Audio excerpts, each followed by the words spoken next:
Hide and Rodeo Sweet. Be in the blue. Mike Morgan from Algoa. He'll be fighting out of the blue corner with the black trunks and the white top.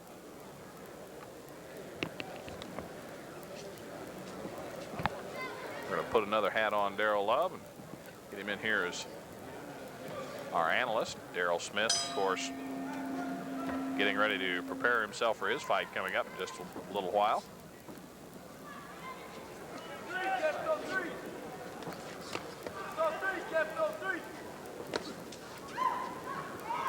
Mike Morgan fighting out of the blue corner, as we mentioned.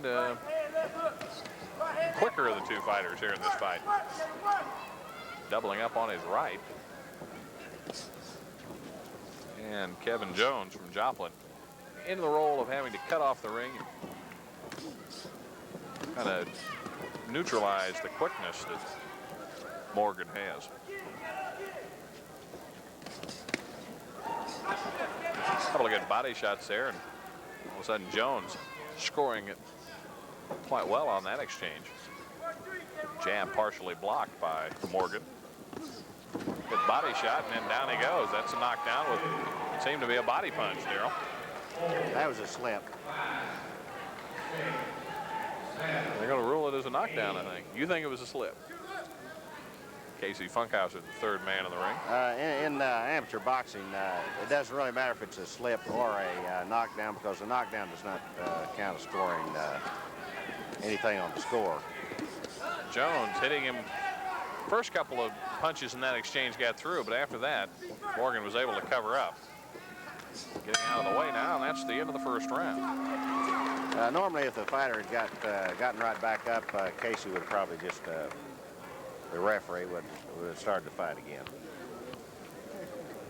But since he stayed down, you think he wanted a little rest, I think.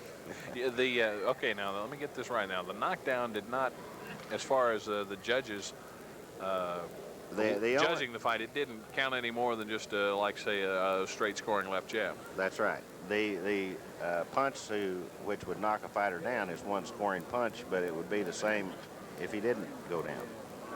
It would score the same. Okay, the punch, if it connects, it scores, whether it knocks the guy down or whether it, just barely touches. It scores the same if it knocks him all the way across the ring or if it's just a light jab. Okay. A powder puff or a bomb, it all counts the same in the score. As long as it's a scoring punch, which has to be with the knuckle part of the fist. The top part of the glove. Right, knuckle part. Round two coming up.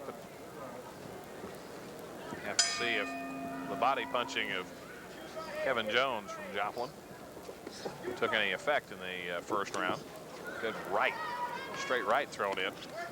Gets a couple of them in there. Now he's getting back in the corner right in front of us. Jones comes out of their fight.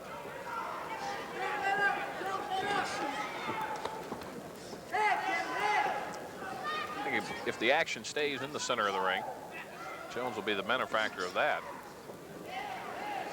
Morgan seems to be more effective when he's moving around the ring. Morgan seems to be a little better shape at this point, condition-wise, which might make a difference in the third round. Both fighters getting in scoring in that exchange. Scoring simultaneously. Morgan getting in with a left jab and then coming under with a right. Both punches getting in straight jabs, and Morgan goes down. Slowly sinking to his feet. That a definite knockdown. He got caught with the right hand.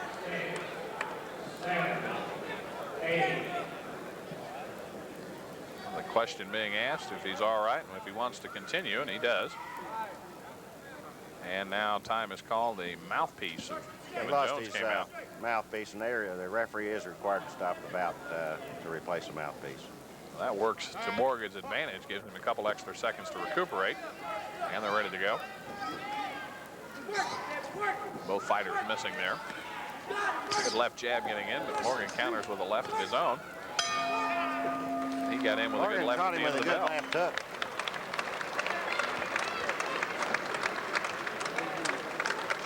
Crowd appreciating the action of these older, more experienced fighters. This being the 147-pound novice division championship. Our next fight will be the 156-pound novice, and then we're going to go into the open division, which now the open division fighters are eligible to go on to Kansas City. Is that right? The novice boys are also eligible to go to Kansas City.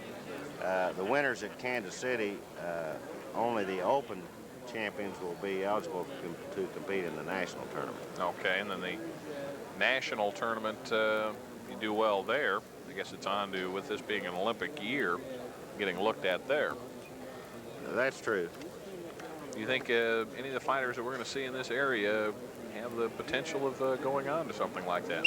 Speaking of someone like a Darryl Smith, or I think they would probably have the potential. Definitely, Darryl could do well in the national. Golden Gloves, I don't think he probably is quite ready yet for the Olympics. Third and final round, and Morgan got hit with a left to the top of the head right as the round started. His knees started to buckle, but then he was able to regain control. He's wanting to get out of there and trying to avoid getting tagged. Jones, the more powerful of the two. Both fighters getting in with some body shots there. Jones fighting out of Joplin in the blue. Third and final round. These fights going a minute and a half. Jones missing with both of them. Morgan missing with a roundhouse right of his own.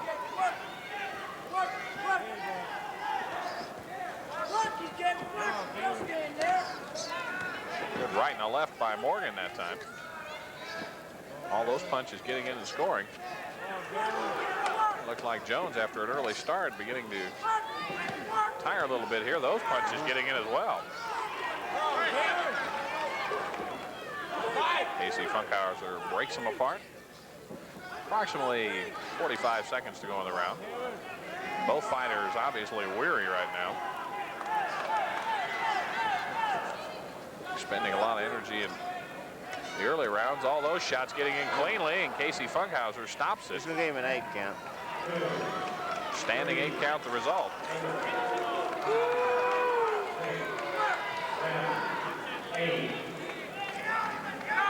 And the fight's going to resume. And that's it. Now, as one having judged the fights before on an unofficial scorecard, what are you looking at? Well, of course, you watch a fight completely different if you're judging a fight.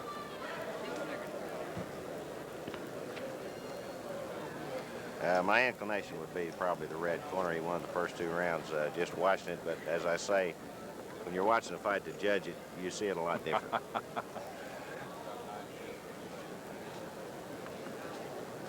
Diplomatically answering a difficult question. That's Oh, that's true. looking at the scoring blows rather than watching it to just describe the action. Right. And the decision. Mike Morgan fighting out of the blue corner. Kevin Jones fighting out of the red.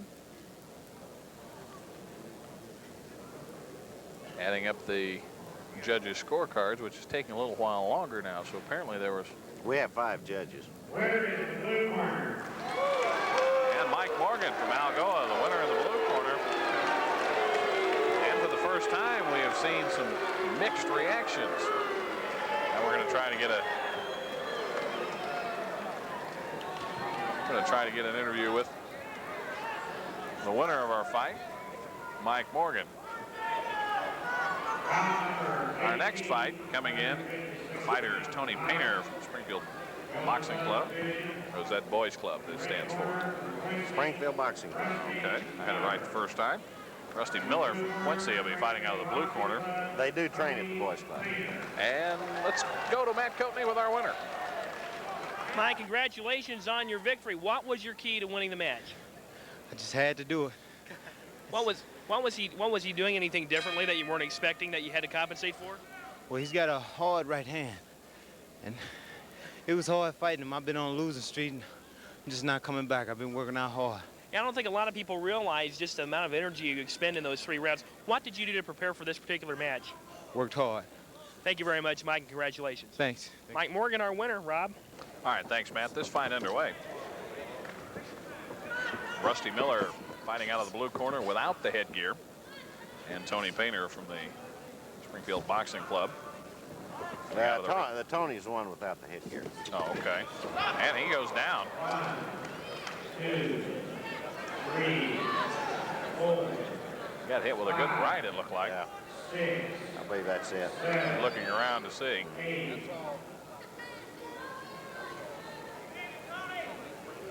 That's it. First round knockout. Tony Painter had a very good fight Thursday night at the Musgrave unit this week and beat his opponent there. He's got a good punch. Rusty But he Miller took a good one there. putting him away in the first round, and that's going to move us into the open division now. Brian Sharp from pitcher and Joe Wiles from Springfield Boxing Club. And they've got Painter being looked at in his corner. He just got hit with a clean shot that time around. Bout number 19 on your program. 125. Joe Wiles wearing the green. He'll be fighting out of the blue corner. And Brian Sharp, lower right of your corner, fighting out of the red corner. Wiles from Springfield, obviously the fan favorite. I remember from last year, he got involved in able to win his championship fight here in this tournament last year. To turn out to be one of the better fights of the evening. This should be a good fight. Joe fought Brian down at Joplin a few weeks ago. Both fighters familiar with each other. Really, that's the case with a lot of these guys. Wiles going down to the body quickly and then coming back up top. Mixed success. What size gloves are they using? 10 ounce. Left and a right combination getting in, and Wiles opening up on him here in the early round. A lot of those punches not scoring. Sharp able to get away. The crowd, of course, in Wiles' corner.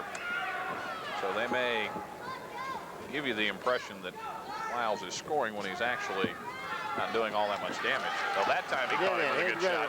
Good right hand, good left hook. He got him in with a good right there. Following it up on the ropes, going down to the body. Joe's throwing some good combinations there now, left, right. Good right hand there. And a good left he followed it up with. He gave him an 8 count. We talked about this in one of the earlier fights with Darrell Smith. You can tell the more experienced fighters, they put their punches in combinations, which is what Joe's doing right now. Right. Standing 8 count. And the mouthpiece, or no, it's tape coming off. Tape off the headgear. Wiles trying to follow up his advantage, and time is stopped now. He's going to fix the headgear. The strap came loose. Once again, headgear optional in the older the fighters get. Wiles electing to go without it. Time is in again, and that's the round. Wiles scoring with the cleaner, crisper punches, probably throwing more. I guess volume of punches doesn't do you a whole lot of good here, does it? Well, the way you win a fight is if you hit your opponent more than he hits you, you win the fight. But throwing punches, so really the fighters, as long as they're scoring punches. That's what I'm saying. Defense can help you. Yes, you can knock a punch away, or you can feint and get under a punch, or get aside from a punch. So just the throwing of a lot of large number of punches won't necessarily get the job done. Not unless they are scoring punches. So Wiles on the stool in his corner. Sharp, who took the worst end of that action, standing up in his corner right in front of us. You find that extra rest helps or hurts a fighter? Oh, it helps, definitely. If you're in good shape, you can be ready to go in 30 and 60 seconds. Wiles again coming out. Got him on the ropes. Where are those shots getting in?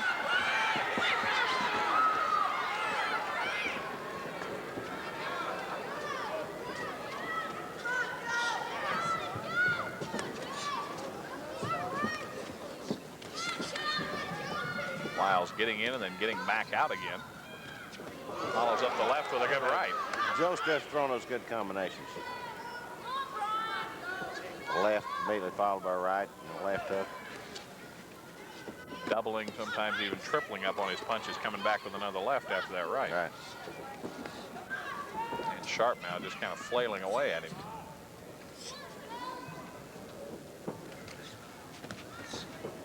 Led with the right hand in. Got in with a clean right and another left. Action right in front of us. Wiles was on the ropes, but got out of there quickly.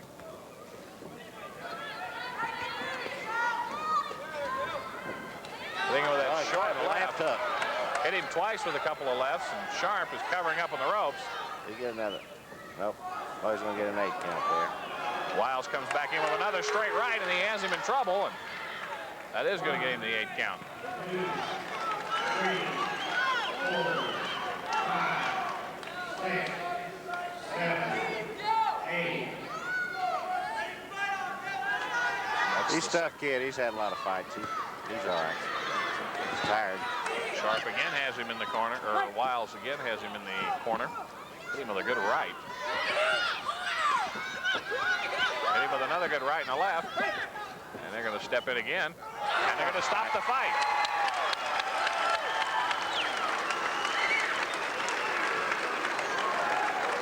Joe Wiles, winner on a knockout in the second. And he'll win the 125-pound open division. And we'll be going to an interview with Joe Wiles after the decision is announced. They still go ahead and collect all the judges' cards. And I would think it'd be no surprise that Wiles was ahead on all 5 cards. See the tabulating of the cards. What they would normally be going through the motions there. Joe Wiles heading to the regionals in Kansas City.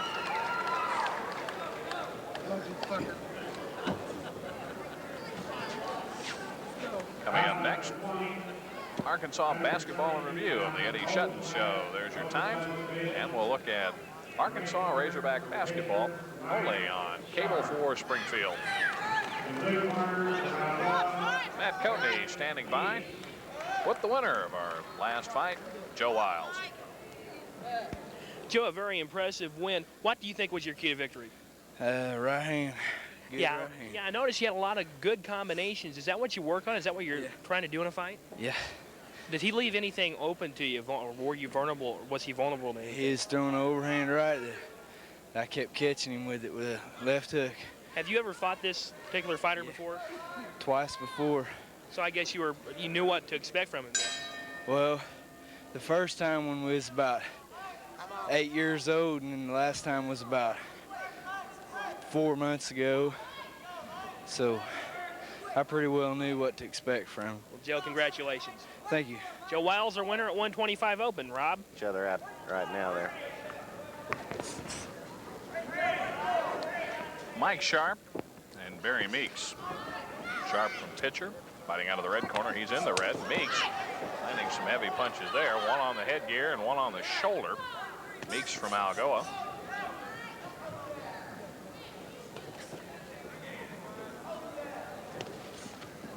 Brian and Mike Sharp, brothers. Sharp came back with a left, but took one in return. Meeks seems to be the kind of fighter that wants to get in, hit you, and get out of the way.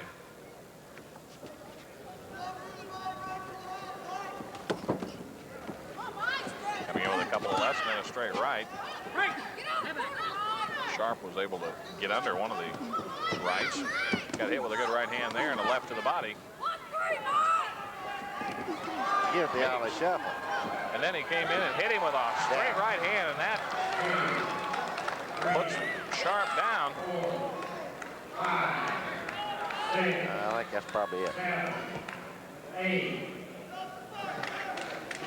The 8 count. Checking the reaction. Says it's okay. And they go back in. Meeks and Sharp. Now it's Meeks getting warned for punching on the break. I think Meeks senses that he's got him in trouble. And that time Sharp came back. Sharp hit him with a left hook. Sharp, obviously the fans' favorite right now. And that's the end of the first round. Meek followed that up with a right to the nose right as the round ended. That brought some blood from the nose of Sharp. Both fighters staying on their feet here in the end of the first round. Meeks seemed to think that he had the advantage there for a while, and I guess you could say he just about fooled around and lost it there for a minute. Well, he was trying. But Sharp, he's had some fights, you can tell that. He took care of himself. Watching some Till of his the head cleared. Watching some of the other fighters warm up. Wicks and Daryl Smith will be hooking up in the 139-pound open division fight coming up next. Daryl, of course, our analyst for the early fights here on the card. These fights now going 2 minutes per round. And a shot of Barry Meeks from Algoa coming out. Starting around number 2. The 132-pound open division championship. 1-3, Mike. 1-3. 1-3. Right. And that time another shot puts him down. Using the right hand. That may be it. That's it. Meeks puts him away. A second round knockout, the second straight knockout in the second round.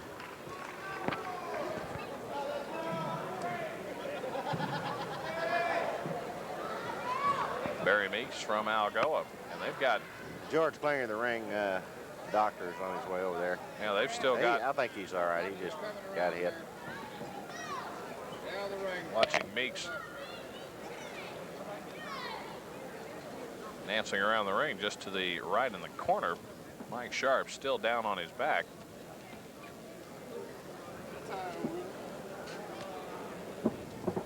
So Barry Meeks, 132-pound open division champion.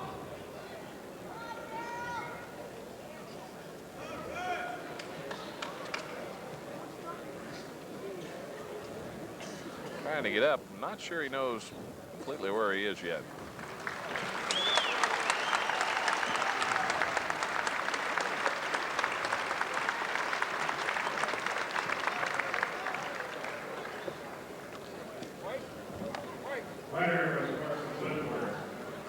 Daryl Smith coming in. He'll be fighting out of the blue corner.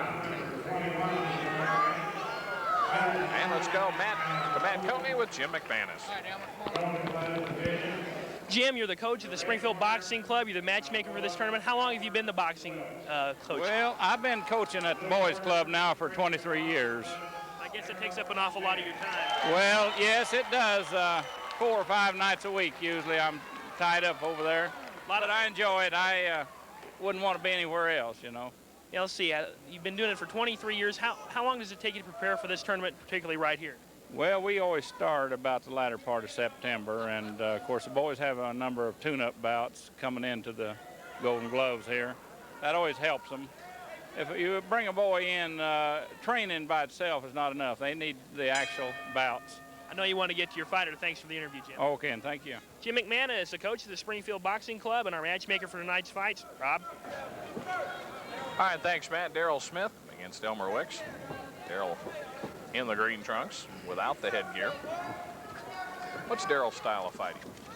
He's very evasive. You'll see him, he'll switch from fighting left-handed, and then he'll take a right-handed stance. Right now he's in a left-handed stance.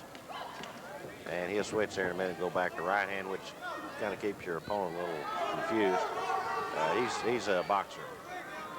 These two guys met before within recent memory? I don't know if they have or not. And Daryl seeming to be the kind of guy who gets in, gets his shots in, and then gets back out of there. He's quick. He has excellent reflexes. Shot from the floor right above him. Joel Alexander providing the pictures. He's basically a left-hander, but he does switch a lot back to right. Now he switched just back to right then. Jim McManus working the corner. Just had a chance to hear from him. Firing that right in, and then he switches right back again. Very few fighters do that. With success. Right. Doing a couple of clean shots there, a right and then a left. Key throwing the punches in combination. The way he's fighting out of this stance now, he'll lead with the right, and then he switches and leads with the left jab. The term counterpunching, we haven't really used it a lot tonight, but Darrell every now and then prefers to wait and let it in counterpunch. Right. But he's using that jab. He's going in there first with the jab there.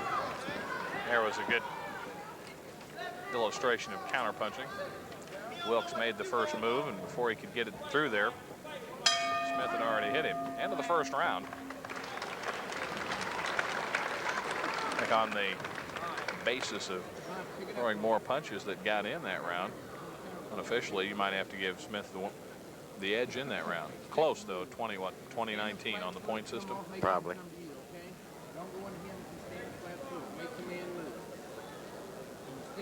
This, the 139-pound open division.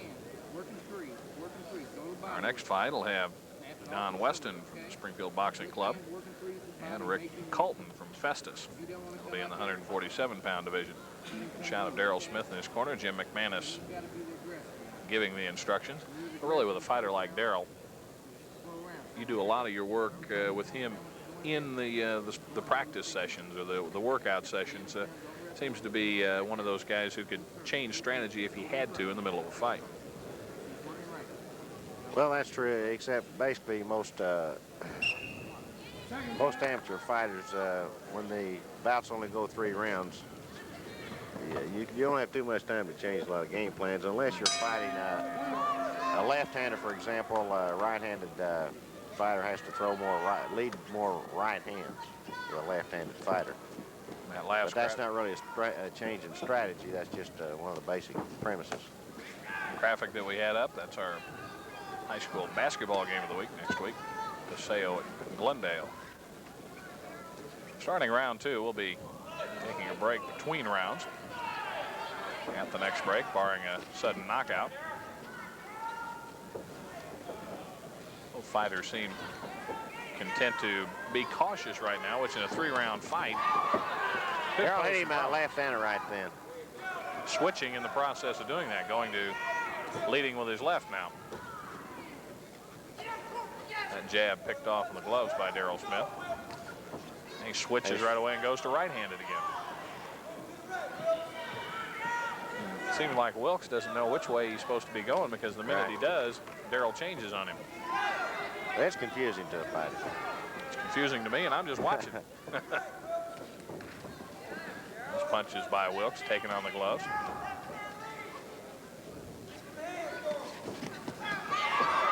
There was no scoring punch in that flurry of punches there. Looked good, but Wilkes was able to cover up on with his gloves.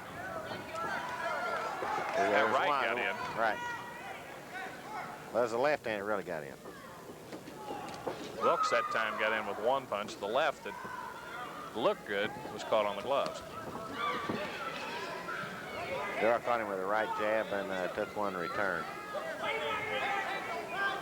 Carrying his left hand low now. What's he trying to get him to throw that right? Now he brings it back up again. Now the left goes down again. What's Darrell trying to do there? Well, he might be. Of course, he can go either way. That way, he can either lead with a left jab to the midsection, or he can throw a left hook to the head area. And we'll be back in just a moment.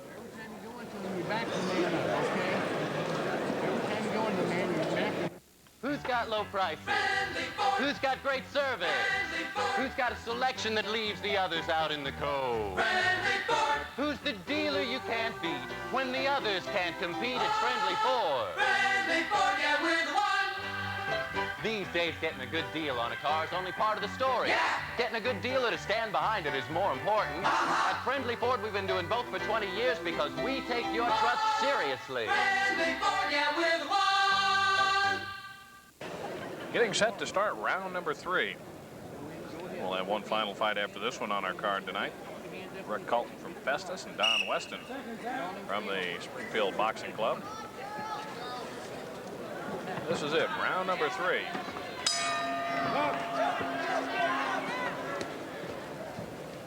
I think you'll probably see Darrell get a little more aggressive this round.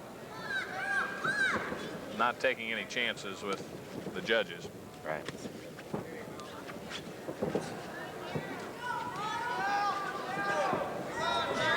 Darrell doesn't seem to get too flashy. He just wants to get in there and take care of business.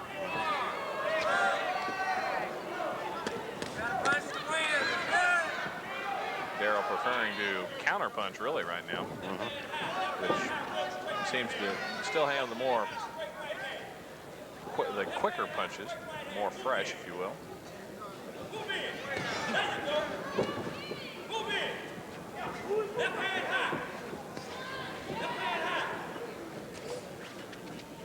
Left hand got through. Neither one are scoring very much right now. Hit Darrell with the left hand then. Darrell hit him with the right. Right jab. And one big right caught on the glove. Wilkes through. Other than that, not a whole lot of scoring going on right now in the early going. Wilkes just trying to stick that jab out now. Then he comes under with a left. By the time he does that, Darrell comes back with a right to the side of the head. Time good right jab then. Another one.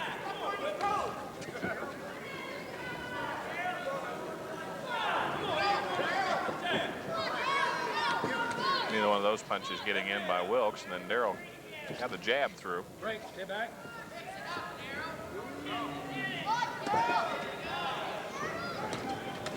Both those punches caught on the gloves by Darrell Smith.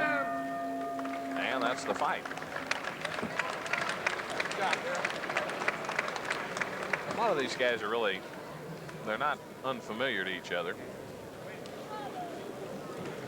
Meeting each other in a number of tournaments around the area.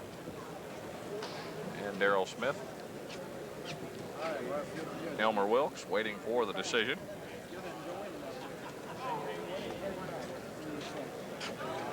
And we'll see if we get a chat with our winner as the judges' cards are totaled up. And thank you, Darrell. You're going to have to go work in the ring, aren't you? No. Not until after the next one. Oh, okay. I don't know. You were clutching the bow tie there. I didn't know. One thing about it, the referees dress up around here, don't they? Right. Waiting for the decision to be announced.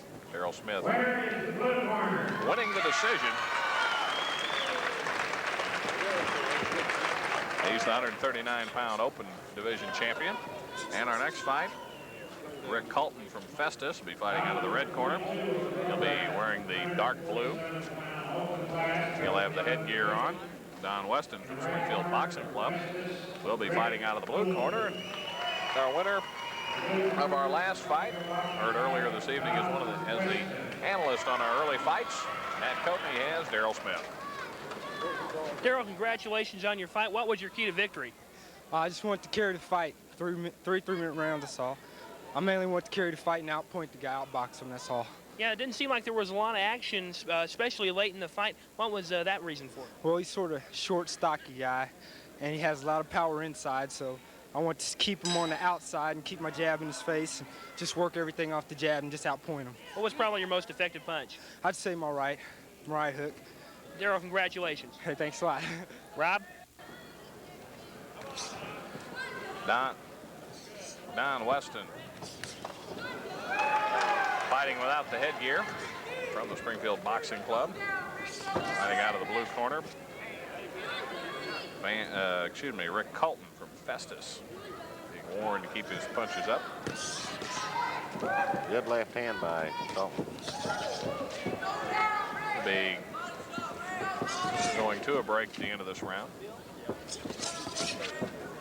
Left hand getting in by Colton.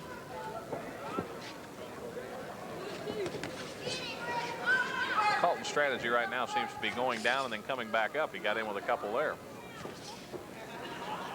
Well, they didn't hurt. They scored well.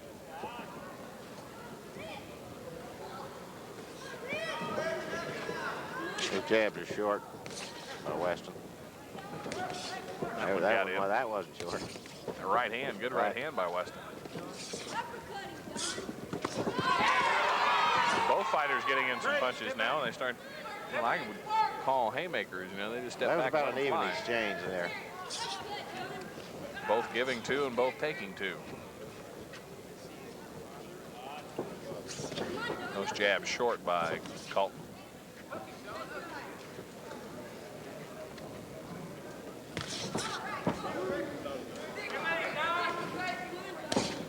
Good body shot. Good left hand there, Colton.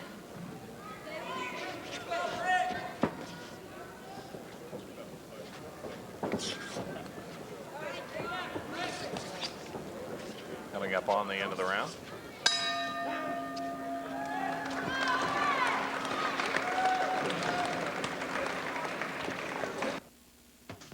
The salon, Jim's Roffler Family Hair Center. The service, Roffler professional hairstylists trained in every phase of hair care. The clients, families like yours, men, women, and children. The products, the complete line of Roffler hair care products. The bottom line, the most up-to-date hairstyles, manicures, and perms with late evening appointments on Tuesday and Wednesday for your convenience. The time, right now. Call Jim's Roffler Family Hair Center at 831-2700. Announcing the Mystery Channel, the History Channel, the Adventure Channel, the Health Channel, the Nature Channel, the Family Channel, the Learning Channel, the Fantasy Channel, the Channel of Tomorrow, the Disney Channel. It's everything you've ever imagined and more. Call 883-7557.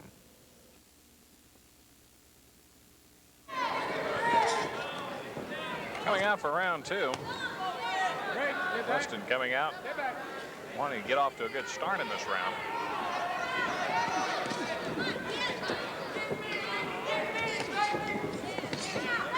Weston got hit with a good shot there, but able to cover up well. And last series of punches taken on the glove.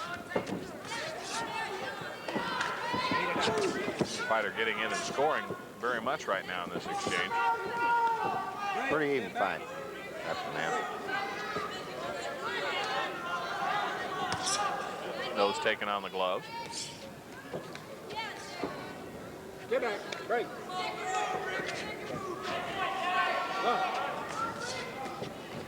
Go, Rick, go.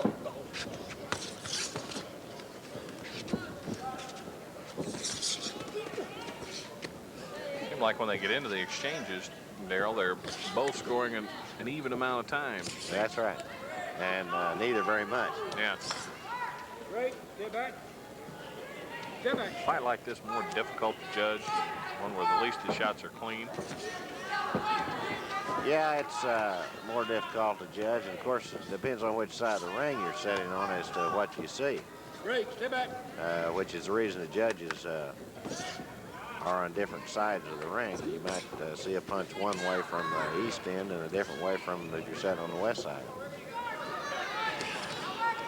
That's a good right hand there. And the judge over in the northeast corner there may not have seen that was a clean scoring punch. Weston now feeling the effects of that, hanging on a little bit. Wanting to get out of the way. That short right got in. At the bell. And coming back for between the second and third rounds. This will be our final fight of the evening. Have a couple of more to go on the card here at McDonald Arena. You pleased with the change in sights this year? This being kind of a more circular we're arena. delighted with the facility here. Really not a bad seat in the house when you look around. Have you been pleased with the crowd so far this year? Yes, we have. It's been a good turnout. It's not really tremendous like we had a few years ago when Sugar Ray and the Spinks boys had just won the Olympics, is when we had the biggest crowds. Yeah. I guess really if the U.S. boxers do well, it promotes in the interest. Yeah. And I guess right at 77, 78 in that era is when you're talking about really with the absence of boxing in the 80 Olympics for the U.S. team, that may have hurt interest so far, you think? I think so. But, of course, you don't always have the real colorful boxers like Sugar Ray, and they really do promote a lot of interest. Third and final round.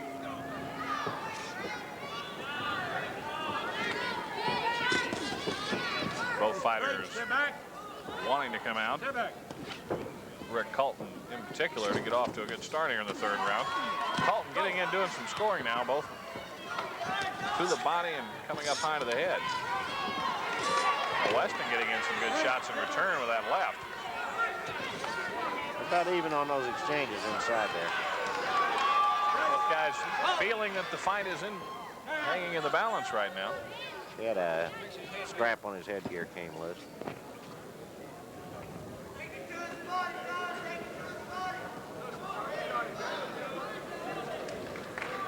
That'll be getting an interview with the winner of this fight. Time stopped. The clock doesn't run during this timeout, does it? That's right. The referee signals the timekeeper when to stop the time and when to start it. Action resuming once again. Colton getting just a little bit better of the exchanges right now. Colton following up very well when Weston was off balance. You can tell both fighters getting a little tired right now, which is understandable. 2 minutes is a long time. 6 minutes for a fight. And Colton right now coming away clean advantage in these exchanges. Most of his punches are getting through, and Weston's are being picked off on the gloves. Got him with a good right hand there. Straight left jab scores for Colton. Weston barely getting out of the way of a wicked uppercut. Coming in with a left is Colton, a left and a right. Colton got hit with a right hand there. Still, he seems to be coming in with a cleaner punches right now. Round beginning to wind down. Hit a right hand then. Colton finishing strong. All right. Comes in with a straight left and then comes under with an uppercut that didn't do much damage. And that's the fight. We'll have to see if the impressive third round that Rick Colton had is enough to tip the fight in his direction. This is the 147-pound open division. That'll be getting an interview with our winner. And then we'll be coming back to wrap things up rather quick after that. We've enjoyed our second year of coverage from the Golden Gloves tournament.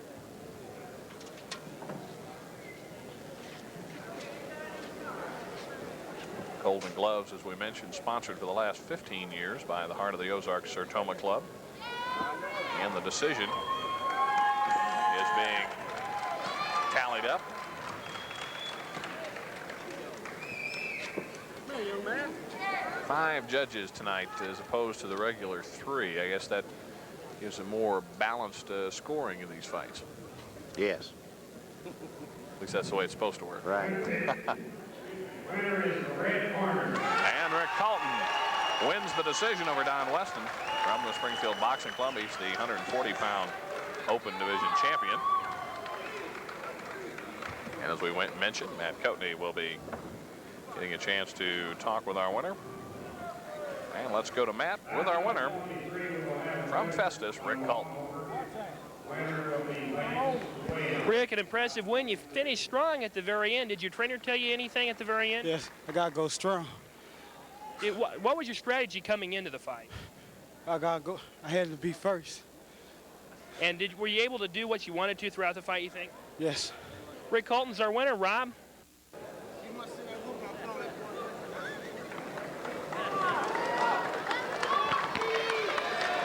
Thank you, Matt.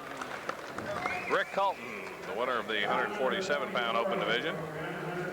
Just listening to Vance Wynn, who is was supposed to be fighting in our next fight, but said I guess that the guy that he was supposed to fight saw the whipping he put on that other guy.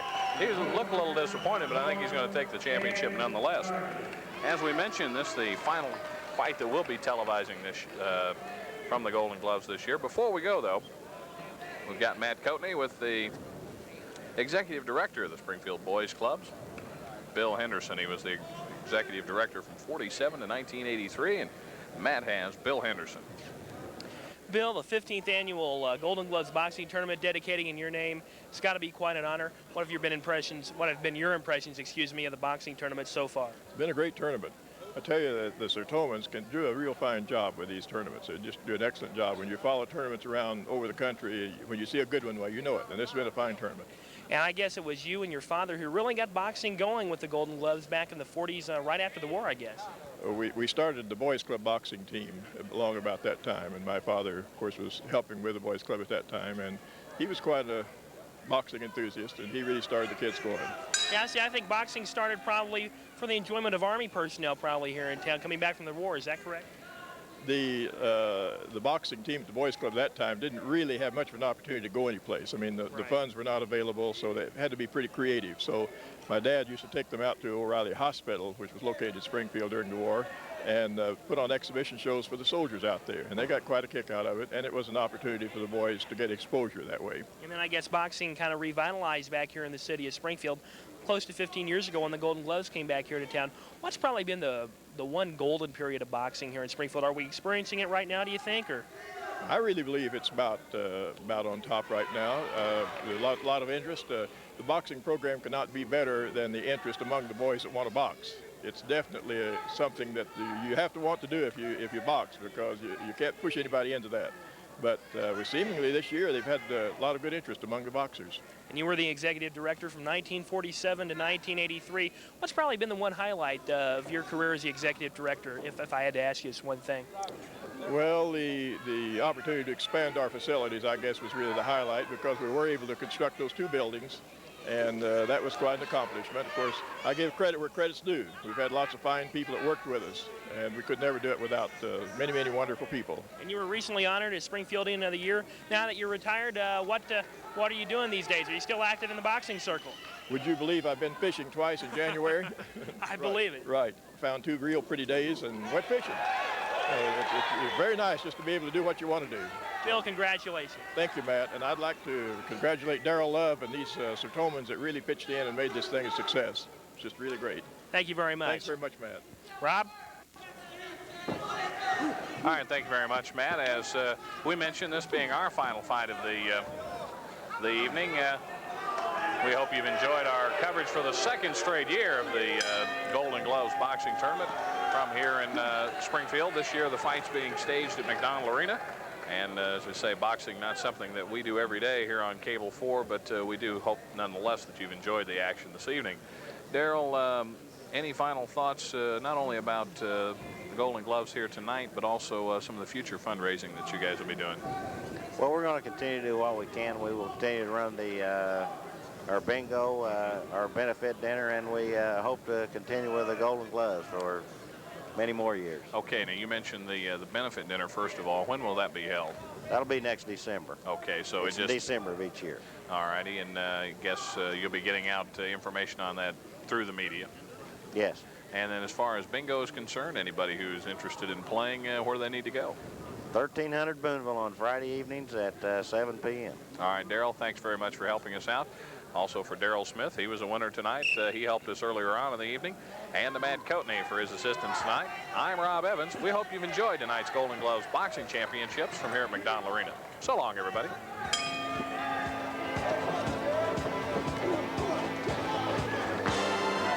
Producer engineer for Cable 4 Sports is Greg Adams. Tonight's Golden Gloves Boxing Tournament was directed by Kent Splawn. High school basketball continues on Cable 4 next weekend as Kansas City Paseo invades the Glendale Gym to take on the Falcons.